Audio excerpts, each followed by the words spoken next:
In 1578, King Sebastian of Portugal left to fight a war in Morocco. Although he intended to launch a crusade there, he was invited by Abdallah Muhammad II, who was deposed by his uncle, Abd al-Malik, and his Ottoman allies. Although Sebastian was able to recruit close to 30,000 soldiers from across Europe, his forces were largely outnumbered and were crushed at the Battle of Alcazar.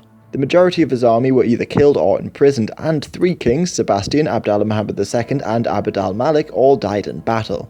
Ahmad al-Mansur took over Morocco and strengthened the nation by annexing the Songhai Empire in West Africa. But Sebastian died without an heir, so his great-uncle and a cardinal, Henry I, became the new king of Portugal. Henry died just 2 years later, and many of Henry's nieces and nephews claimed the throne.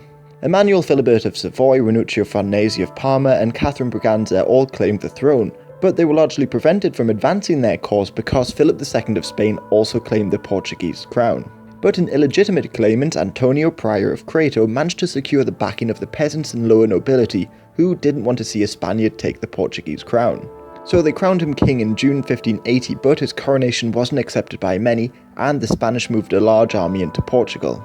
Because of the disastrous Battle of Alcazar in Morocco, the Portuguese army was left decimated, and Antonio, who had taken part in the battle, could only muster together an army made up of peasants, townspeople, and slaves. He was therefore defeated at the Battle of Alcantara in August and was chased from Portugal by the end of the year.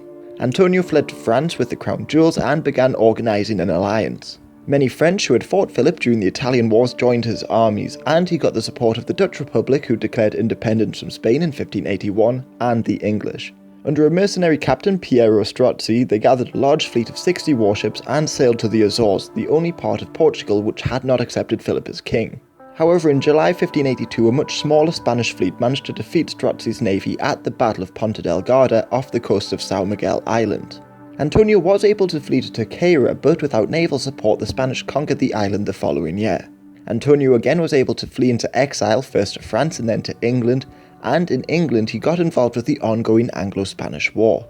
The Spanish Armada of 1588 was a disaster for the Spanish, so the English tried to follow up their victory by launching the English Armada a year later. They planned to torch Spanish ships docked in northern Spain and install Antonio as King of Portugal by inciting a popular rebellion. But instead of destroying the Spanish fleet in Santander, the English besieged A Coruña. But the Spanish prevented them from taking the city, so the English headed to Lisbon. But the delays had given the Spanish time to refortify the city, and the English lacked the artillery to capture Lisbon, and no rebellion took place. So faced with the loss of ships, dwindling numbers, and rising costs, the English withdrew, and Antonio died in exile in 1595. Philip of Spain was therefore free to unite both the Spanish and Portuguese empires as part of the Iberian Union. This union brought Portugal into a war against the Dutch in 1601, which saw them lose many of their Asian colonies. But although Philip II and his son Philip III gave the Portuguese nobles some power and autonomy, Philip IV planned on centralising the nation. This led to the outbreak of the Portuguese Restoration War in 1640, just 60 years after the two nations had united.